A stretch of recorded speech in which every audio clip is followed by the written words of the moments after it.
नमस्कार, मैं अनिल प्रथम, director general of police, Gujarat state.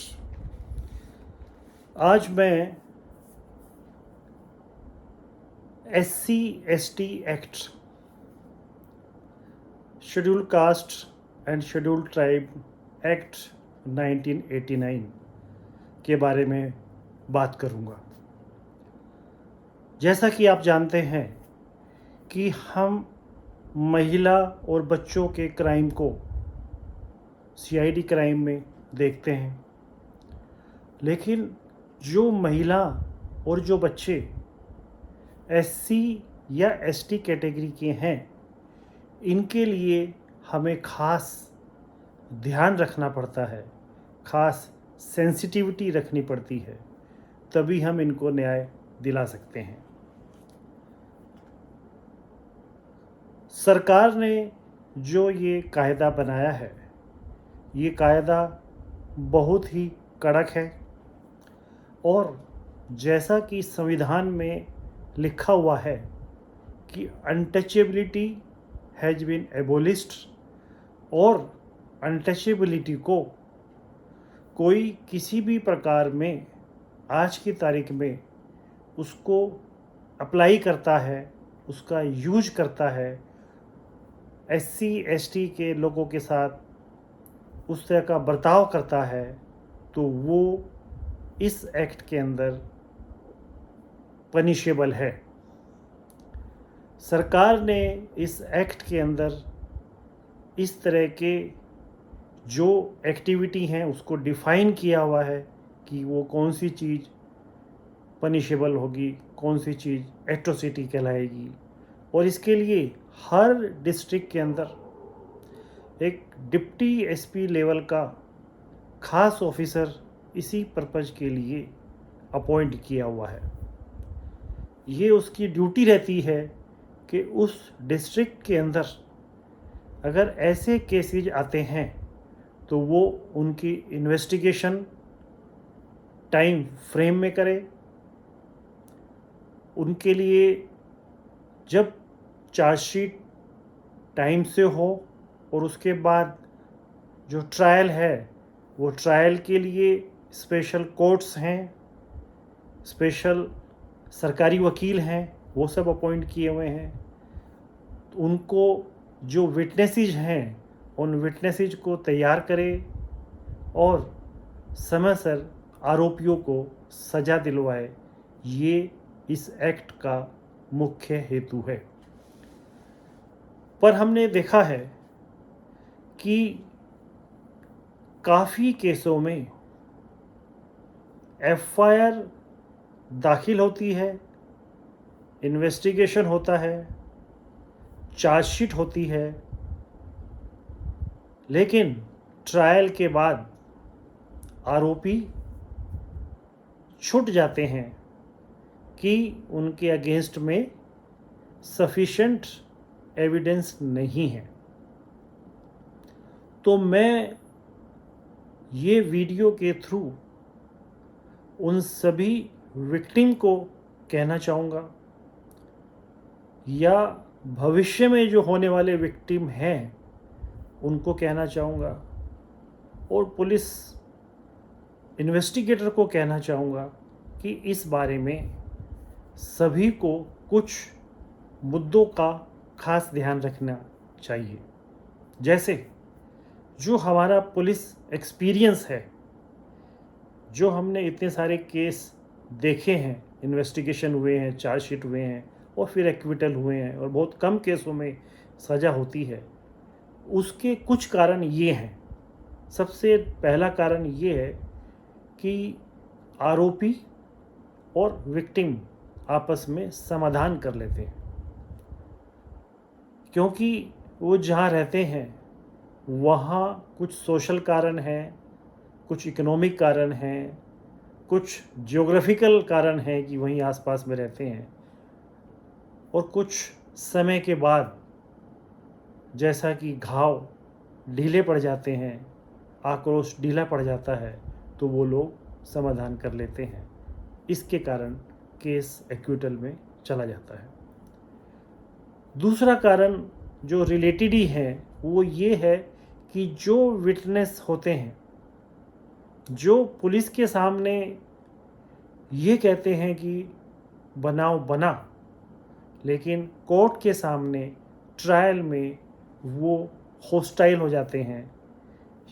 Hostile मतलब जो उन्होंने पुलिस के सामने कहा था उससे अलग वो कहते हैं कि मुझे तो पता ही नहीं था, मैंने देखा ही नहीं था, और जो पुलिस अधिकारी ने लिखा है मुझे उसका नहीं पता। तो इससे केस कमज़ोर हो जाता है और आरोपी छूट जाते हैं। तीसरा कारण जो हमने देखा है कि कंपनसेशन। जैसा कि आपको पता है, सरकार एट्रोसिटी केस में विक्टिम को आर्थिक कंपनसेशन देती है। इसके अलावा शायद जो आरोपी हैं उनकी तरफ से भी उनको इस तरह का कोई कंपनसेशन मिल जाता होगा जिससे वो केस आगे चलाने में इंटरेस्ट नहीं दिखाते हैं। एक चौथा कारण है जो पुलिस से लगता हुआ है। पुलिस अधिकारी की जवाबदारी होती है कि ये जो स्पेशल एक्ट है, स्पेशल एक्ट के हिसाब से इन्वेस्टिगेट करे, उसी प्रोसीजर को फॉलो करे। जो कॉम्पिटेंट जिस रैंक का अधिकारी है वही उसको इन्वेस्टिगेट करे। जो चीज़ें कब्जे करनी हैं उसी को कब्जे करे। पर ऐसे बहुत सी नेग्लिजेंस अनजाने में या जानबूझकर होती हैं जिससे कोर्ट कटाक्ष करता है, आईओ के खिलाफ नेग्लिजेंस का ऑब्जर्वेशन करता है और आरोपी छुपते भी हैं। तो ये नहीं होना चाहिए। इसके अलावा जो दूसरा इंटरफेरेंस इन्वेस्टिगेशन में होता है वो सोशल इंटरफेरेंस हो सकता है, लोकल पॉलिटिकल इंटरफेरेंस हो सकता है, जिससे इन्वेस्टिगेशन आगे नहीं बढ़ता है और आरोपी छूट जाते हैं। तो ये सब कारण बताने का ये है कि सरकार ने कॉन्स्टिट्यूशन के बेस पर सुप्रीम कोर्ट के ऑब्जर्वेशन के बाद एक एक्ट बनाया है। ये एक सोशल एक्ट है जिसकी सक्सेसफुल होने की सभी की जवाबदारी है। तो इसमें पुलिस अधिकारी भी, इसके अंदर जो लीडिंग सिटीजन्स हैं उनकी भी जवाबदारी है, और जो सिटीजन है, जिस सिटीजन के लिए एक्ट बनाया है, ये उसकी भी जवाबदारी है कि वो इन छोटे कारणों के कारण इन केस को खराब ना होने दे, बल्कि जो आरोपी है उसको सज़ा मिले, इसके लिए उसको दृढ़ संकल्प करना पड़े, मजबूत रहना पड़े, तभी ही वो इन केसों में न्याय ले सकता है। हम सब जानते हैं कि अभी बच्चों के खिलाफ शारीरिक शोषण होता है, उसके लिए स्पेशल एक्ट बना हुआ है, पोक्सो एक्ट, मतलब prevention of sexual acts against children. POCSO act में सेंट्रल गवर्नमेंट ने ऐसी जोगवाई की है कि 2 महीने के अंदर इन्वेस्टिगेशन हो, 6 महीने के अंदर ट्रायल हो।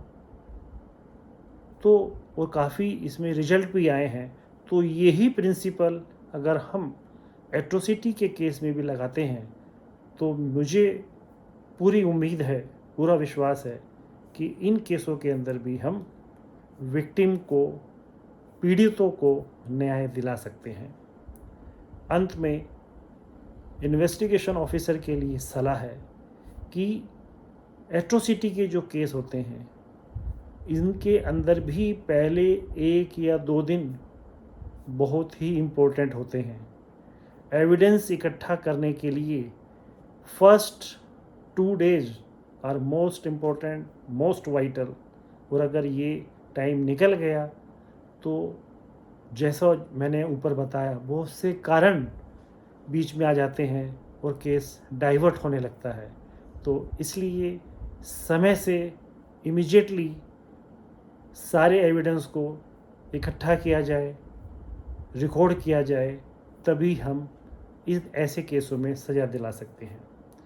मुझे उम्मीद है कि ये वीडियो पुलिस ऑफिसर्स के लिए और जो पीड़ित हैं उनके लिए और जो एनजीओ पीड़ितों के लिए काम करते हैं उनके लिए इम्पोर्टेंट होगी और वो अपना अपना रोल इस बारे में अदा करेंगे।